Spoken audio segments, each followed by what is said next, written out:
first to admit that I have not been pronouncing the Native American tribe of this area correctly. The Wampanoag.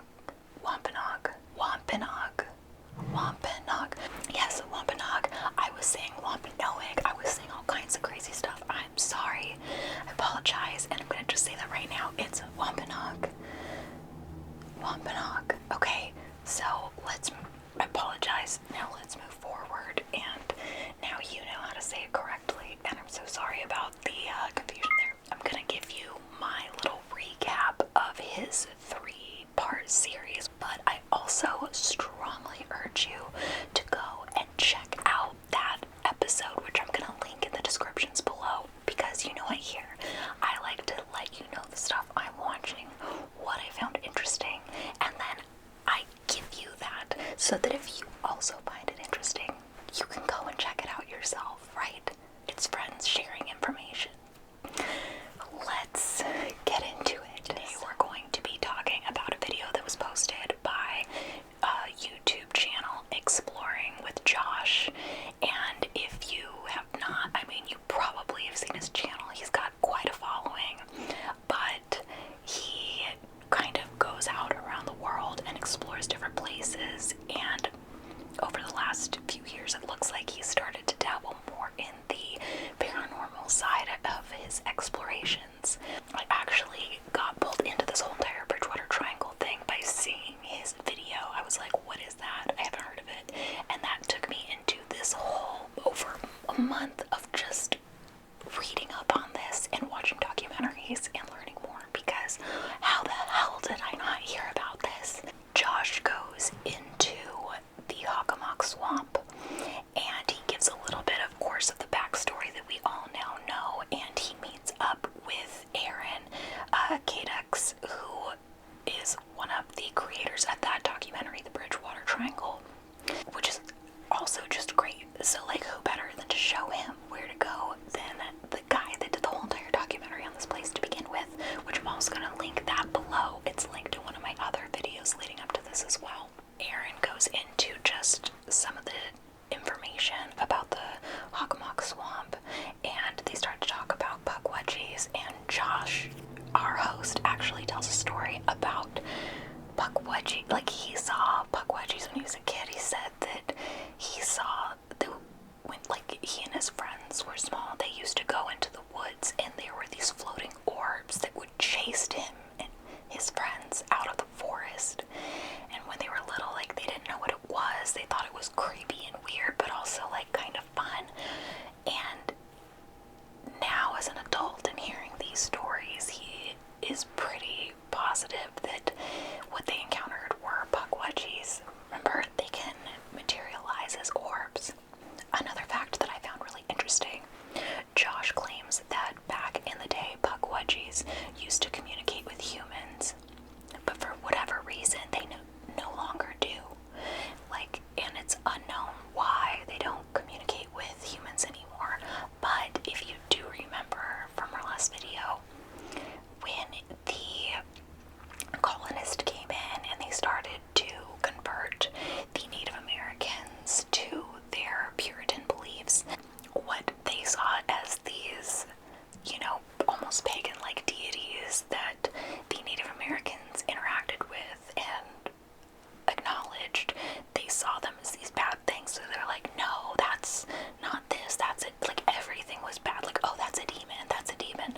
So Puckwudgies were then seen as these negative things, these demons. And so, in my opinion, most likely at this point, when they stopped seeing them as a spirit of the land and started seeing them as this negative thing for the most part, perhaps that's why they stopped talking to people, because they were avoiding them at this point. They're probably avoiding each other. Like, oh, you think I'm rude? I am not a demon, but thanks a lot, so talk to you never. The boys go out on their first night, and they are walking around Hockomock Swamp trying to see if they can see a Puckwudgie or a Bigfoot, or if they can have any interaction of any sort.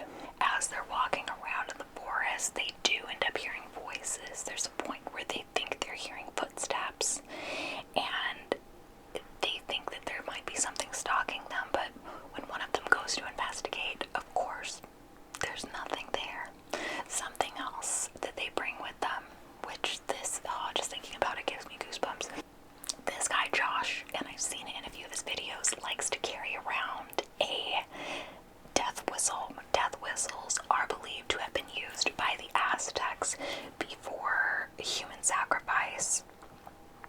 but there's also a lot of other information online.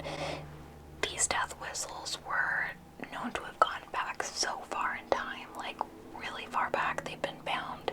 There's a lot of history on it and a lot of different thoughts on it. Some people thought it was for music, but I highly doubt it was used for music, because when they use this thing, when they blow into this thing, it is one of the most disturbing, ear-shattering sounds that I have ever heard. You can look it up, but he carries this death whistle around, and in a lot of the locations they go to, he will blow this.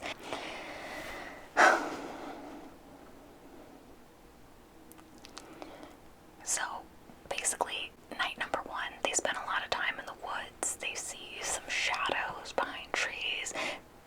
As I said, they heard rustling. They went in the forest. They didn't find anything. That's night number one. Day number two, Josh and his friend Tyler find themselves at the Freetown State Forest, which we know a lot about, you guys. We know about this place. Before they start to embark on this adventure, Josh and Tyler disclose that they brought something really dark with them to help with their investigation. And it's in their backpack, in the back seat. What is it? Well, we're gonna have to wait to find out. This time they actually meet up with Aaron from the documentary and Jeff Belanger, who's a big dude in the paranormal community. As they're talking to them, they start to go into detail about the bunker and the shack that is supposed to be out in these woods where supposedly satanic rituals happened and potentially even child abuse. They go looking for it, and the guides do mention that we shouldn't go out too far at nighttime because it's hunting season, and they also just seem to be getting a little nervous. So they set out to find this bunker because one of the guides has actually seen it before. They are walking and walking, and they even get stuck going in a circle, and they unfortunately don't find it. So they talk about like the satanic rituals and stuff that have happened in the forest, and that is when Jeff Belanger says when something bad happens, there's an energy that tends to surround it, and other stuff starts to get drawn to that. And an example he uses is the Golden Gate Bridge, and how people do jump off of it to commit S. And one person jumped off of it, and another person jumped off of it, and now it is known as a place that people will go to commit their last act. And the only reason that it is now known as that is just because one person did it, and there was all this bad energy from that, and another person, and it just has culminated, and it is now just this thing. And that is how he kind of refers to the state forest in terms of the animal sacrifice that has happened there and the dumping of bodies from victims of killers. They also talk about this place that Josh and Tyler are planning to go to, which is this ledge above a pond of the Wampanoag Reservation. And it is sad that in the 1700s, a Native American woman fell in love with an Englishman, and they couldn't be together. So she jumped off of this cliff to her death. Now it has since been debunked. Jeff Belanger said that supposedly, like, this ledge wouldn't have been there back in the 1700s, but also, like, how do you know this ledge wasn't there in the 1700s? Is this ledge like was this ledge created in an earthquake or something that happened afterwards? Like, how do you know that this ledge wasn't there? I don't know, it's just kind of weird, but he said that basically it's been debunked, like, it's just like an old story, but like we said, like, when you start these stories, it tends to bring an energy into a place, and all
man standing on the ledge once, and he turned to tell his friends that they weren't alone, that there was someone out there, and when he turned back, there was no one on the ledge. So this all happened during the daytime. Josh and his friend decided to go back into the forest that night to look for anything paranormal, kind of like they did at Hockomock Swamp. They're walking around in the dark, and they're finding just like weird things. They're finding like weird markings on trees and stuff, but likely these are probably things that are used for hunting. But as you're watching, it's like you can't help but shake the feeling that it's like, I don't know if you've ever played the Slender Man game. It is the most simple game, but it is so terrifying, and it feels like you're watching them play the Slender Man game in real time. They find this like deer skinning station in the forest. It's like all of these weird little boxes stacked up on top of each other. At one point they hear gunshots. Remember, it's hunting season, but this is at night. Who is out hunting at night? I don't know. Is that normal? Are you a hunter? I've never hunted anything.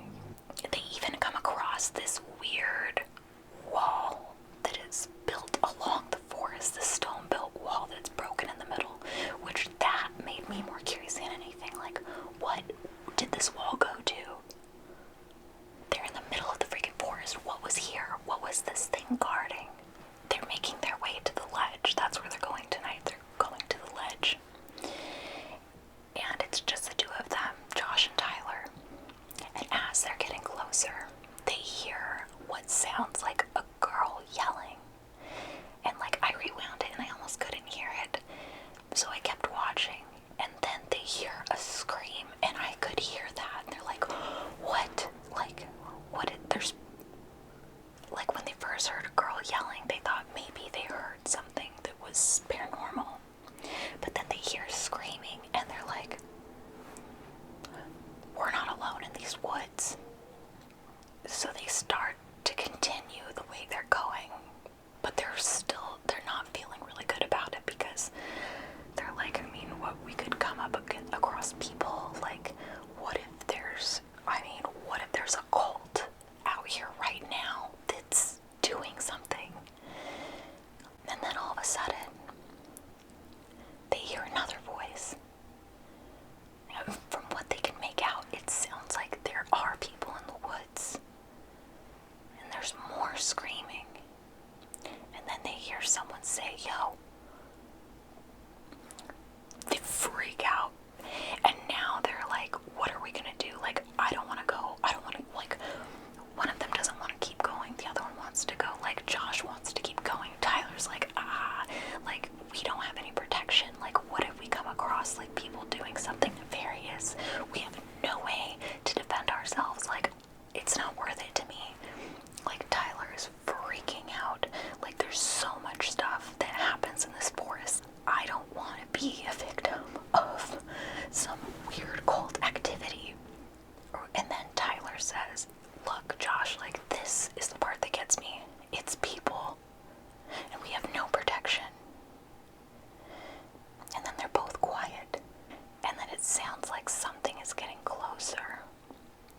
This whole scene is very suspenseful. Like, I was on the edge of my seat. I was like sitting there like this, like, wait, what? With a little convincing, Josh gets Tyler to go to the ledge. And they start to get a lot closer. And then they make it to where they're pretty sure the ledge is. They're really close, but they're not seeing any people around. Like, where are they? And if there are people here, where are they? Are they, like, yeah, are they in the woods? And if they're in the woods, like, why are they in the woods? What are they doing in the woods? At this point, Josh looks beyond the brush because they're near the water. So from what I can tell, I believe that they are at the base of this river, and the ledge is above them. So as they come up, they see this light above on the ledge, and they still hear people talking, and then all of a sudden, as the light's jiggling and it's shining towards them, it all of a sudden goes out. The guys book it. Like, they're actually running.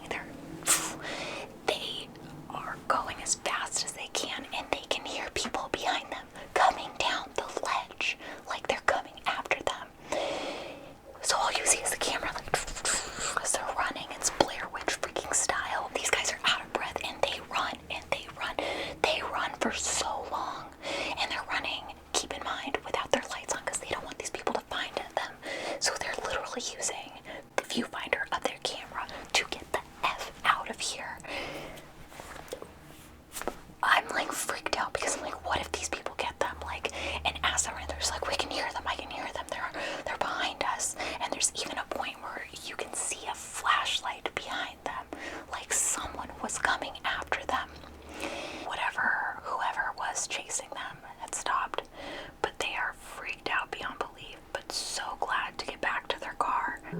what's more scary than the paranormal?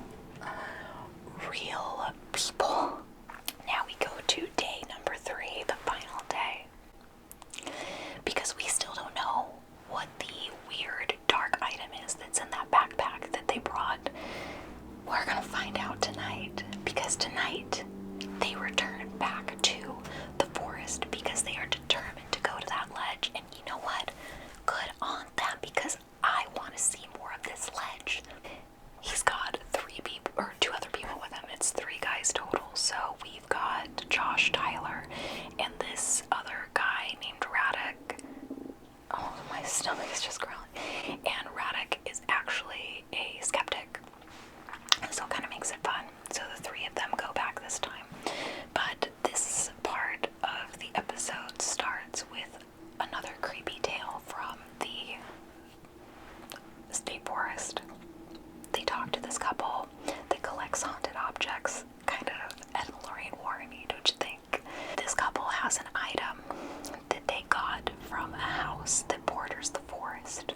The dad and his kids were out ATVing one day, and while they were ATVing, at some point the kids kind of got separated from their dad, and the kids came across this statue in the forest. And when you see the statue, it is terrifying looking. Absolutely terrifying looking. It's like got feathers and bones and red candle wax. It looks, I mean, if I saw it in the woods, I would not touch it. The kids end up bringing this item home without their parents knowing. This is why I don't know if I can have children. Kids do some weird, scary stuff. So that night, they're having dinner, and the father goes to say a prayer. And when he goes to say the prayer for their meal, all of a sudden they hear something on the roof. It sounds like a horse running across the roof. All the way across the roof. So the dad runs out to see what the heck it is. And he sees this thing looking back at him.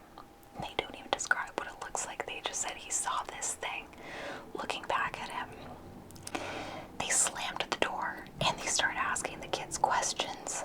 The kids said that they had brought it back, and so this couple called the folks that collect these haunted and cursed items, and they came to pick it up, and they put it in a museum in a little quarantine area. This statue, it's wood and it has stuff etched into it.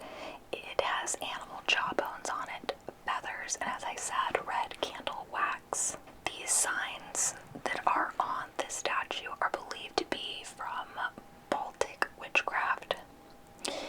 And the signs that are etched into it could be bad things, but some Native Americans say that it could be a good thing to bring bounty back to the land. So there's a few conflicting thoughts that this couple had gotten on what this thing could really mean. After the couple had got this, had picked up this statue, the next time that they went out into the forest, they felt like they were being watched. Weird. It just goes back into, like, there's some weird stuff happening. There's some ritualistic stuff going on in this forest, for sure, and to this day. So there were 3 guys. They go back out into the forest. Yay! And they're going, and they get to the ledge, and no one's there. Whew. It took them a while to get to the top of this ledge, which just kind of begged the question, how the night before, when they saw those flashlights, how did those people get down the ledge so fast to chase them so easily? Like they were out of breath trying to get to the top. Josh plays another clip that is from another documentary, and I cannot recall what it was, but it was a paranormal team that went to this very ledge. And when they were on this ledge, one of the members of the team, they believe, was possessed by what they think may have been a Puckwudgie. She all of a sudden started snarling like an animal, and she sounded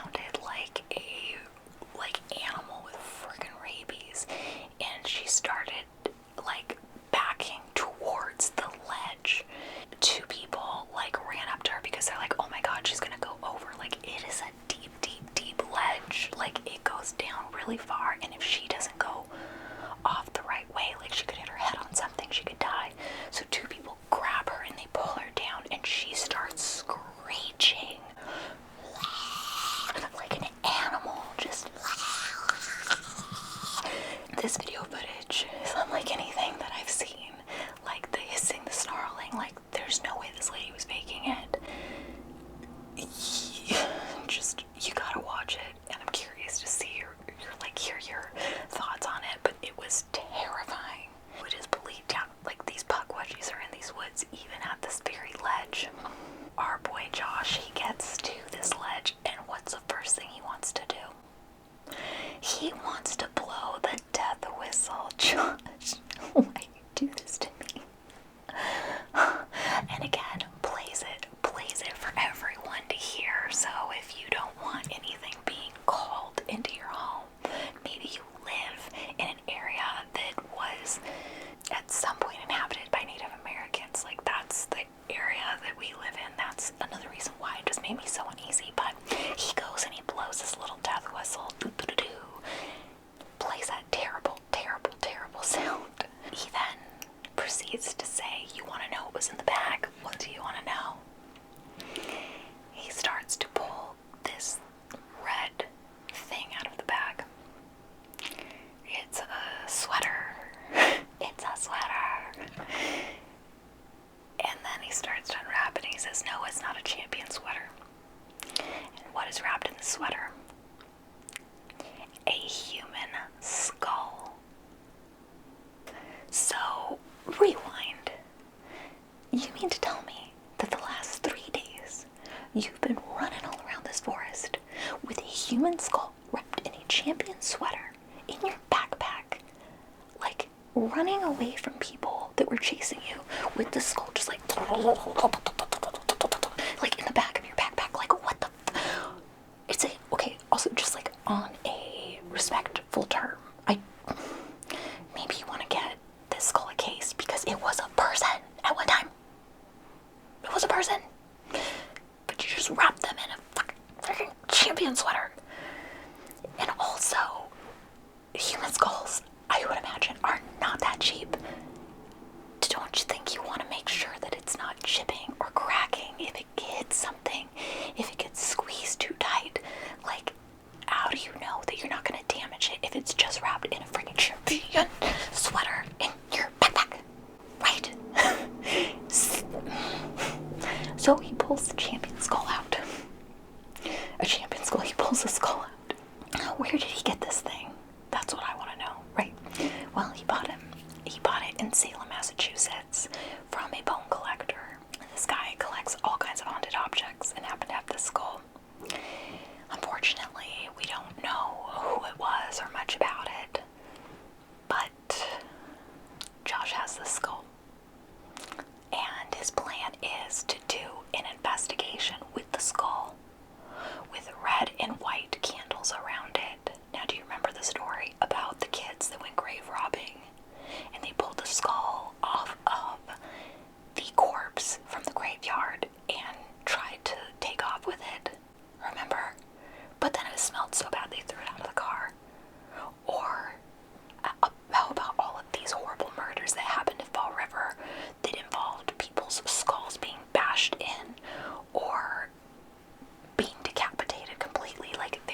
Okay,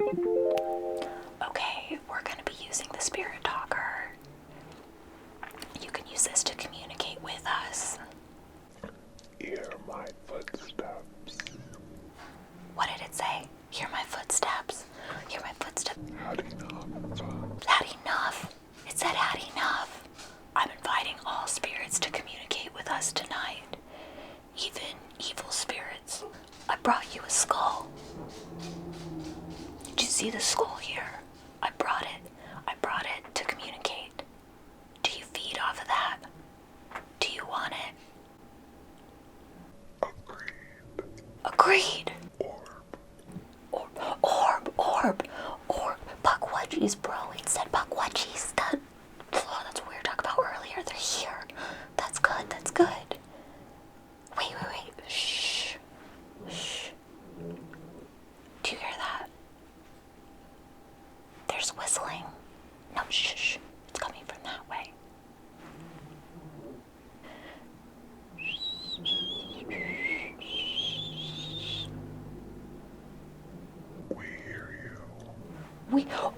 It said we hear you. Wait, oh my god, what the? Okay, what if we try using two of these apps at the same time? Have you ever done that before? Whistle. Whistle. Dude, you were just whistling. What are the odds of that? That's so weird, man. We've never gotten responses like this. This is crazy. This is so crazy. Someone's watching. What did it say? Someone's watching. Oh, we're getting answers. I've got to get the REM pod out. Hold on, let me go get the REM pod out. Dude, did you just hear voices? I could have sworn I heard voices or something. We are hiding. What? We're hiding. What did that just say? We're hiding. Who are you hiding from? Oh, I'm gonna go look. I'm gonna go look. You don't have to come with me, but I'm gonna go look. Take a picture. Just so you know, if you want to communicate another way, over there's a red altar. Yes, that's an altar. Oh my god. Are you by the altar? Negative. Nox. Let's be friends. If you want to be my friend, I have a red device and it's on the ground with a red blinking light that you can touch. They never found me. The lady on the ledge. You see us? You see, dude, I just said I heard something here. Can you give us any other sign, like a knock or a noise? Many died here. Okay, now we're gonna use this device. This device sounds like a music box, and if a spirit touches it, it starts to play this music box sound. So we're gonna put this in front of the altar, and I'm gonna ask you to stand in front of the altar. And if you stand in front of the altar and touch it, it's gonna play. It's gonna go off. Alright, so go ahead. Can you stand in front of the altar? Oh, dude. I'm sorry. What did it say? I'm sorry. Wait, can you step away? So that we know you're there? Can you step away? What? That's good. You did such a good job. Thank you. Okay, can you go by it and make it play and then step away, but then go by it and make it play again? Dude. Okay, can you make it stop?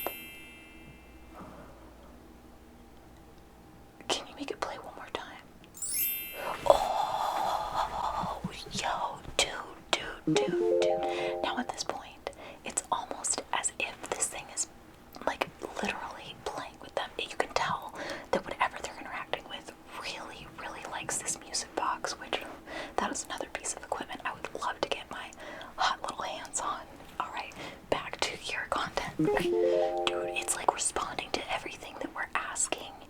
It's like it's playing with it.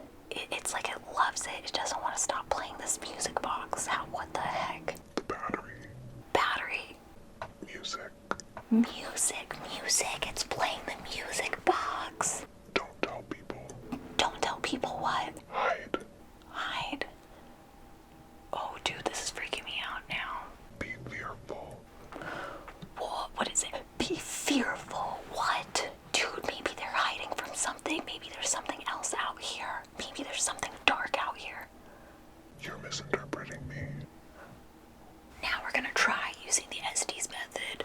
I've got this skull here, and I'm gonna hold this skull in my lap to see if that can draw these spirits in. I'm gonna put my headphones in, and Tyler and Radicure are gonna ask me questions, but I'm gonna try to use this to bring spirits in. Alright, so let's try this out. So I'm gonna sit here with the skull in my lap. We've got Josh here, and you can use the device in front of him to speak to us. Is there anyone here with us? I like toys. Oh, it said it likes toys. It's probably talking about the music box. They've upset me. Oh, are you sad because we took the music box away? Do you want us to bring it back out? Is this the lady of the lake? We will touch you. What? No. Okay, dude, this is starting to freak me out. I don't like this at all. I really don't like this.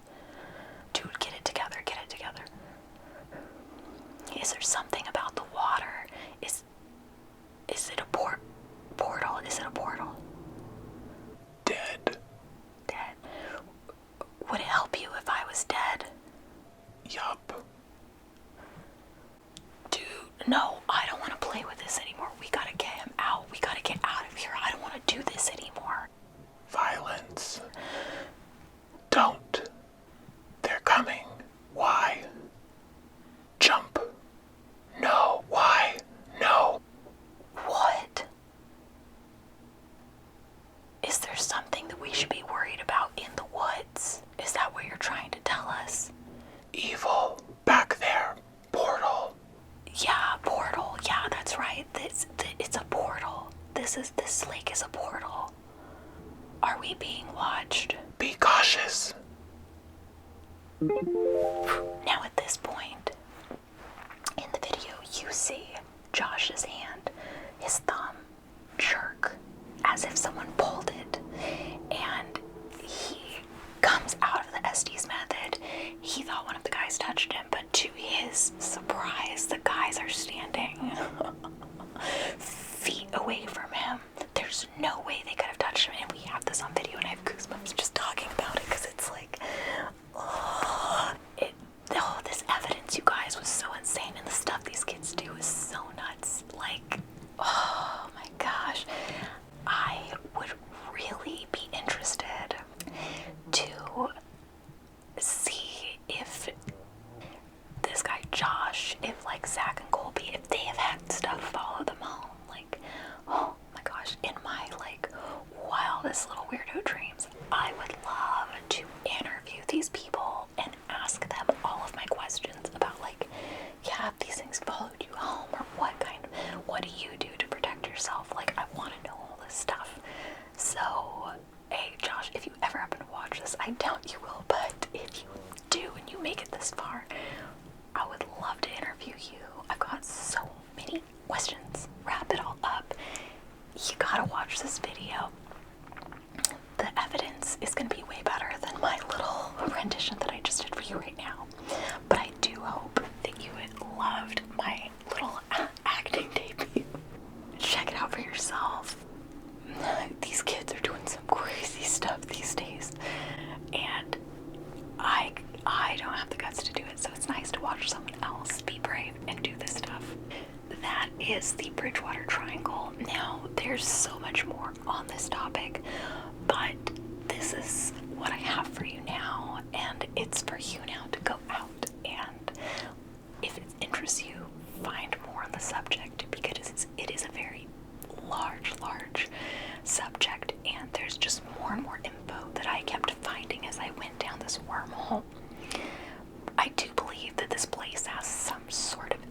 mythology that probably did stem from the Native American beliefs and was fueled even further by the negative